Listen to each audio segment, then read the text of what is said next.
listening to the ADHD Support Talk Radio podcast. ADHD Support Talk Radio is sponsored by addclasses.com. Sign up now for a free webinar at www.addclasses.com. Hello, and welcome back to ADHD Support Talk Radio. I'm your co-host, Lynne Edris, and as a productivity coach, I help overwhelmed professionals reduce procrastination, improve time management, and get more done with less effort so that they can have more time, energy, and even more money for what they love most. You guys know I'm a woman with ADHD myself, so I have been where so many of you are and have come out the other side, so to speak. I always say, the ADHD doesn't go away, but you sure can learn to live well with it. And I believe that every single one of you can share the same success yourselves. You can learn more about me and what I do and the programs and services I offer at coachingadvantages.com. And when you text the keyword productivity to the number 33777, I will email you to let you know about my next free online event. Well, Tara McGillicuddy, the host, the founder of the ADHD Support Talk Radio podcast, is joining me today. And we are going to talk in a moment about motivation, inspiration, and ADHD. So welcome, Tara. Tell everyone a little bit about you and all of that good stuff. Well, my name is Tara McGillicuddy. I've been involved in the online ADHD community since about 1999. I offer resources like addclasses.com, and I also help people shift their energy. You can learn more about me and check out my free resources at taramcgillicuddy.com. Awesome. So we were talking before we started the recording about ADHD and motivation and inspiration. And I thought you had some great insights to share. And I thought that would be, we agreed that it would be a really good topic to talk about today. Yeah, and it's I think motivation, we talk about that a lot with ADHD. Mm-hmm. And that's, there's a lot of people talking about that. Inspiration, I've heard a little bit, but the two of them together, I think it's really important for people to understand what the role of both motivation and inspiration plays in their life, and just people in general, but especially when you have ADHD. And I know myself and a lot of people I've worked with that often we need either motivation or inspiration to do things. And some of us just start out doing them and haven't really connected or really looked into what's motivating us or what may be inspiring us to do something. I think that's a really good point. And I think, if you're new to ADHD, understanding why we struggle with motivation is important. Of course, we've talked about that a lot. That's an easy thing to read about. If you look up research or you do a little digging into the role of the neurochemical dopamine. Dopamine is the neurotransmitter that's responsible for feelings of reward, motivation. It's the brain chemical that reinforces behavior that we want to repeat, that sort of thing. We know that individuals with ADHD don't process dopamine the same way that the rest of the world does. And that's why motivation can be such a struggle for us. Mm-hmm. But I love the distinction between motivation and inspiration that you were talking about, Tara. Tell us a little bit more of your thoughts on that. Well, it was interesting. I was filling out an application for a program I was applying 2 years ago. And one of the questions is what inspires you? And I got stuck, and I was talking to a friend and I was like, well, they're like, no, that's what motivates you. And I'm like, so of course I have to go search. I'm like, and I really never thought about it. What is the difference between motivation and inspiration? I think maybe I was incorrectly using them interchangeably. Mm-hmm. And what I learned and what, made sense to me is motivation is what pushes you to do something. Inspiration is more about what pulls you to do something. So that when I learned about that, I'm like, oh, okay, that makes sense. Because motivation might be that kick in the butt to do something. Right. And inspiration is just you're just drawn, you're just pulled to do something. So they are, and I'm sure that Webster's dictionary has two completely different definitions than I do, but that was what stuck with me when I really looked into it. And I think that makes sense if you think about it, right? Because you can have things that motivate you that are negative, right? Yeah. Like a deadline or something bad that's going to happen, negative consequences, or, you can't stand some unpleasant thing anymore. That could be a motivator, but that wouldn't necessarily be something that I would think of as being inspiring. I would not necessarily be inspired by an IRS fine if I don't get my taxes done. I may be motivated by that, but I Yeah. may not be inspired by that. I never really thought about that distinction. I think that's key, right? Because that inspiration piece is, we've talked about this lots, here in different episodes, but the importance of tying what it is that you need to do to your values and what Yes. really matters to you and the motivation that you can draw from that. But really what that is that's the bigger picture inspiration, right? That's the pull. Yeah. And inspiration might be like the start of the idea, oh, I want to do this. And Mhm. motivation might be like actually starting it or continuing and to do it Mhm. or coming up with the strategies. And I think you and I talked a little bit about motivation. Motivation doesn't always have to be negative. Sometimes motivation can be Right. extremely positive too. Yeah, But it absolutely. might be just like, okay, it's the money, it's the reward at the end, that sense of completion or that sense of helping people, but they can go hand in hand. And I know myself, there are things that I just don't want to do and I don't do them. And then I get overwhelmed because I haven't done them. And I think just stopping, taking like a deep breath and connecting with, depending on what it is, okay, am I inspired to do this? Not Mhm. really, but is there anything motivating me to do this? Okay. Right. And really connecting with that. Like, I think dishes are one that I think a lot of people, some people enjoy doing them, not many I know, I don't. But, all right, what's motivating me to do the dishes? Okay, my sink's going to be clean and I'm going to feel great. Or, okay, I'm going to have dishes to actually cook with. I mean, it's different for everyone. Right. And and the motivation might be more of the end feeling or the end result, like what's really going to get you to do that, the Mhm. push to do that, for the inspiration. I mean, I don't know who's inspired to do dishes, but maybe they saw somebody on a TV show who had a disability and they were doing the dishes and they're like, oh my God, I'm so inspired to do my dishes because this person can do them and they're doing them and I'm not. So I mean, it's looking at those too, Absolutely. yeah. Looking at it from different sides, right? And I think if you can draw on the values piece, like, in coaching, there are so many like coachy kind of expressions for this notion, this whole sort of concept. It's the connecting whatever it is you need to do, and in ADHD terms, either don't want to do or are having a hard time doing.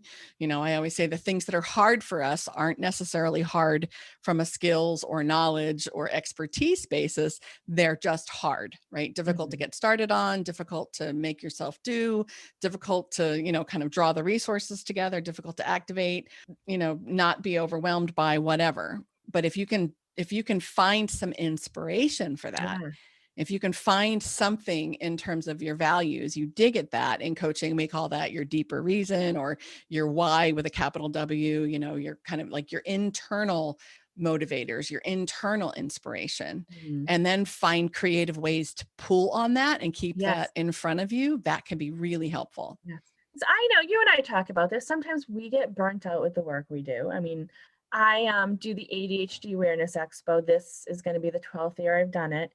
And I'm like, oh, I'm not going to do it again until last year. And then people will write to me and tell me how helpful it was. And I'm like, okay, I'm inspired to do it again Hmm. because that's one of my values is helping people. And the motivation could be, okay, I'm going to help more people this year, Right. or it might be the number of people I get that push, or okay, I told so and so I'm going to do it, so I'm going to Right. have to do it. But in like integrity is one of my values. I'm sure it is for a lot Yes. of people. Yes. So when I put it out there that I'm going to do something, and I have other people, whether it's the audience or the people I collaborate with, that motivates me.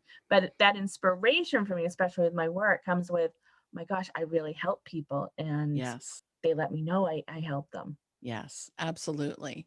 So even, I often say even the most mundane things that Mhm. you have to do, Yeah. somewhere deep in there, if you dig enough, you Yeah. can find your why. You can Yeah. find the thing that inspires you.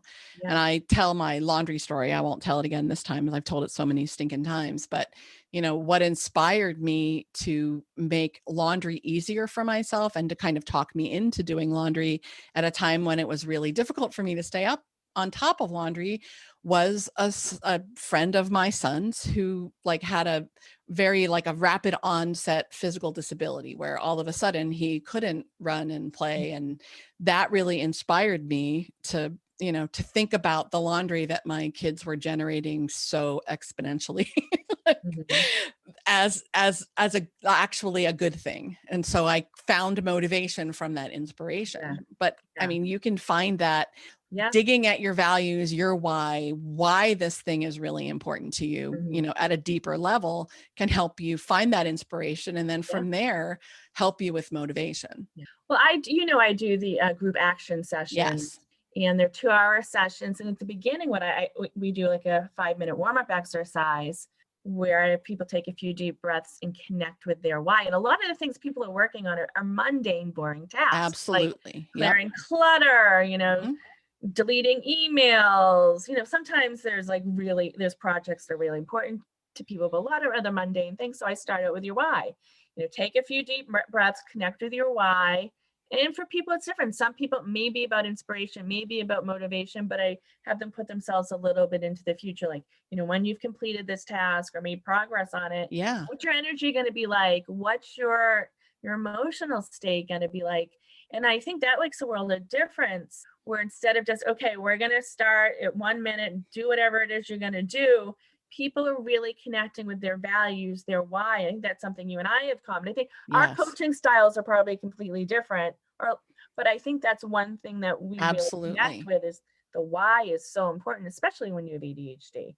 Absolutely. Because again, like so much of the crap that we struggle with is not rocket science, right? Mhm. If Yeah. it were rocket science, we'd Yep. find some challenge in it in a positive way. It'd be in something Mhm. new skill to learn or Yeah. whatever.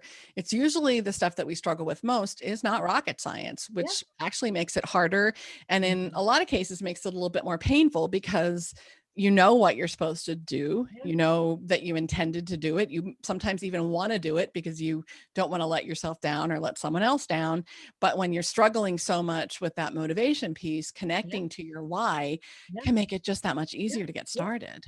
And don't judge yourself with your, I know you and I talk about weight sometimes or often. Absolutely. And Often, you every might time be we talk. Yeah. inspired to get healthy and lose weight and be at a healthy weight for a very spiritual, deep reason. But for some of us, getting into a pair of jeans or looking good, it might be superficial, but that might be what motivates us. And if Absolutely. that's going to motivate you to be healthy and exercise and eat well, don't judge yourself. It's yeah, Absolutely. It's being proud of yourself is something yeah, it's a positive thing. That's not a yeah, bad yeah, value. That's not right. yeah, And so that's an important piece of yeah, all of it is don't judge. yes, Especially yourself, even though we tend yeah, to do that way more harshly than we would mhm, anybody else. But yeah, really, getting into kind of stepping back from it, how can I connect this thing to my values? mhm, Why does this thing matter yeah, to me? And there's what people call it, like the 5 whys, yeah, ask why 5 times mhm, until you get to your core value. yeah, Sometimes it takes way more than 5, yeah, but I always say, you've hit it when you hit raw emotion.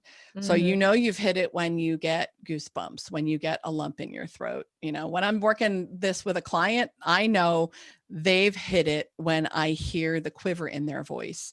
When yeah, if we get tears, I know we're good, right? mhm, If I get goosebumps, if I get chills from someone else's why, then I'm pretty sure they're on the right track. But mhm, it really is about hitting that sort of raw emotion. And if fitting into a pair of jeans and feeling good when you walk into your room gives you goosebumps, then that's your yes, why. yes, If yes, it doesn't, then keep digging and yeah, keep asking. The, yeah, the question is over and over again, okay, well, why does that matter? Okay, well, then why is that important to you? Okay, well, then why yeah, is that piece matter? And really until you get to the values. And most of us stop too soon. That's we one of the do, things I see when we do this for ourselves, or when clients do it initially, they want to stop too soon. You keep going, yeah, right? And then from a practical perspective, once you hit your why, coming up with some creative ways to keep it in front of you, yeah, right? That can make a really big difference. And there are as many ways you can do that as I think probably you can imagine. mhm, I've had clients do some pretty like creative things. Of course, whenever I'm trying to come up with an example, of course, my brain freezes. mhm, But I'm thinking I had one client who was really trying to watch his spending. He was really working on you know, taken better control of his finances. So one of his like impulse purchases were one of his problems. So he took a picture of, it was like a beach scene or something, and he had it laminated, and he attached, I don't remember if it was a money clip or whatever, but he physically attached it to his money, to his credit card and his debit card. So he had touched that picture, see that picture before he whipped his card out and swiped it. The picture represented to him financial freedom and retirement and all of that stuff that he wanted to give, not just for himself, but also for his wife at the time. So that was his sort of representation of his why. Anything that you do like that, or anything that you can think of that you've seen clients do to keep your why front of mind? Well, I think just realizing there is a why, and getting something done just for the sake of getting it done, or stopping spending just for the sake of spending, more often than not. Sometimes it will work, but more often than not, it's not going to work just for that. Really connect with the why. And I think everything's different in day to day. Like the reason you do your laundry today might be different tomorrow. Like today, absolutely, it's like, I want a nice house. Tomorrow it might be like, oh my gosh, I have no clothes. I need to get to work. So it's different. And I think, sometimes we can overanalyze things. Oh, absolutely. But I think getting to that and it's your why. And sometimes it's deep. Sometimes it might not be a deep reason. But really, when you're stuck and you're overwhelmed, taking a few deep breaths and being like, okay, what is the point of me getting this done? Right. What's my why? Like, okay, I'm not going to get it done just because I have to, or I'm supposed to, or everyone else does. And it's different. I mean, we can give a lot of examples, but everyone's different. People have different values, different things going on. But I think connecting with that and just stopping, taking a couple deep breaths, putting your hand over your heart, breathing in and out slowly, and regulating your energy, tuning into your own thoughts, your own emotions. That can pause the overwhelm. Sometimes we do set off more often than not. But like, I think we're just caught in the let's be like everyone else. Let's get it done for the sake of getting it done. When it's so important for us to connect with the values, the whys, reconnect with what inspired us in the first place to begin doing it or want to do it. Absolutely. And then now what's going to motivate us, if it's something new, to get it done, to continue doing it. And your motive, I think one of the things we think we don't have motivation anymore for something, we lose motivation, but our motivation changes. Yeah, absolutely. And that's okay. Yeah. Right. Yeah. I think it's not only okay, it's something to be expected and something to plan for. Yeah. Right. So your why for laundry, your why for, getting your expense report done, that's going to change over time. And that's not just okay. It's to be expected. And it's a good thing because you change over time. And it might change depending on what time of the day it is. Like my brain and my energy is completely different when I first wake up in the morning than what it is, lunchtime, what it is before I go to bed. Right. So just understanding that your motivation may change, and it's okay. Give yourself permission and be like, don't beat yourself up. Just be like, my motivation, it's not gone. It's just shifted, or it may have shifted.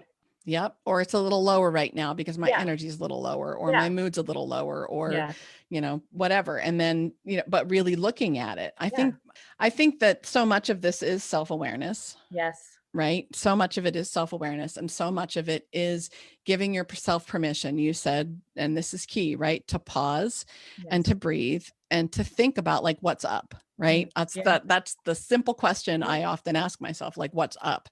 And the answer to that question can be, I'm tired, or I don't like this thing, or this thing is boring, or, in terms of motivation, inspiration, I'm just not feeling connected to this thing. I'm just not feeling this thing right now. Then I've got to go a little bit deeper. Yeah. If I'm overwhelmed, sometimes going to the values will help. Sometimes looking at, what's one thing I know I can do, is going to help me gain some traction. But giving yourself permission to pause and to breathe and pay attention to, where is my motivation on this thing? What is my inspiration for this thing? What can I do if that's the problem? What can I do to step that up? What can I do to ramp that up? And if I need it, what can I do to help me remember that when I have to come back to this thing? right? Because a lot of the things that we struggle with aren't just like one-time things. I wish laundry was a one-time thing. I wish dishes was a one-time thing, right? But it's not. So how can you bring yourself back there? And it can be, you know, I'm thinking of, you know, if your why is tied to someone that you care about, a picture of that person placed near the thing that you need to do. I always go back to, I always remember a client who was struggling making her outbound sales calls, put a picture of her little kids on the front of the folder that had the phone numbers for the outbound sales calls that she needed to make. The kids had nothing to do with the sales calls superficially, but they were her why. Getting that over with so she could be home for them was part of her why. You know, I've had your motivation shifts, the type of motivation, at one point, internal motivation, just you may have been enough. And, you know, maybe something shifted and it's time for some external outside motivation, like a coach, like an accountability partner, or vice versa. Maybe at one time it was really important to have a coach or to have somebody to remind you to do some to help push you, but you either outgrew that or, you know, life changed. So really just evaluating and reevaluating. And I know we want some logically we want something that's going to work the same way all the time, but it's not. It doesn't, you know, life happens. We can get bored, or, you know, I don't even know if it's boredom. I think it's changing. And just look at where we are right now in the world as we're recording this. It's summer of 2021. You know, we just went through almost a year and a half of unbelievable, you know, weirdness. Things in the world. Change, like most of us, no matter, I mean, you and I work from home to begin with. Right. So our everyday life didn't change quite as much as everyone else, but we still really had to shift things. Oh, absolutely. And our lives. Absolutely. And the rest of your your motivation's going to switch. Your hope is going to shift and change. Yep. And as you grow and you go through different seasons in your life, your motivation and your inspiration is going to shift and change. So if what you were doing before isn't working, if it isn't giving you the push that you need, you know, you absolutely have to give yourself not just permission, but the expectation that you need to revisit these things from time to time. It's very, very important. Good conversation, good stuff to think about. I love that distinction between inspiration and motivation. And honestly, I never really thought about it one way or another before. I didn't either, but I had that question. What inspires you? And I was trying to talk it out. And they're like, no, Tara, that's what motivates you. I'm like, what? Yeah.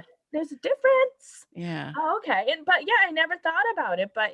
And for me, I don't know whether inspiration, I don't want to say it's more spiritual or more, it feels loftier to me or bigger. Yeah, higher. And motivation can be, but motivation can also be that practical kick in the butt. Yeah. Oh crap, somebody's coming over. Now I need to do the dishes, right? Yeah. Or I have no clean underwear. Now I've got to do the hit over the head that I sometimes get. Not usually not. Metaphorically, you know. Right. Yeah. Sometimes you wish somebody could reach through and give you a little bit of a knock on the head, right? Yeah. Absolutely. Good stuff. Well, I hope we've given you guys some ideas. I hope we've given you guys some, you know, sort of different ways of thinking about this. Join us in the ADHD Support Talk community. If you have ideas about how you get yourself inspired or what inspires you, you have ideas or thoughts about, you know, how to keep your motivators in front of you and to keep them fresh, please feel free to join us in the ADHD Support Talk Facebook group.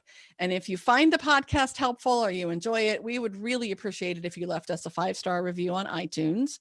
The more 5-star reviews we can get, the more people can find us and get the help and support that they need. Well, thank you so much, Tara. I always enjoy chatting it up with you. Hope you guys found this helpful. As always, we appreciate your attention and we will catch you next time on ADHD Support Talk. Bye.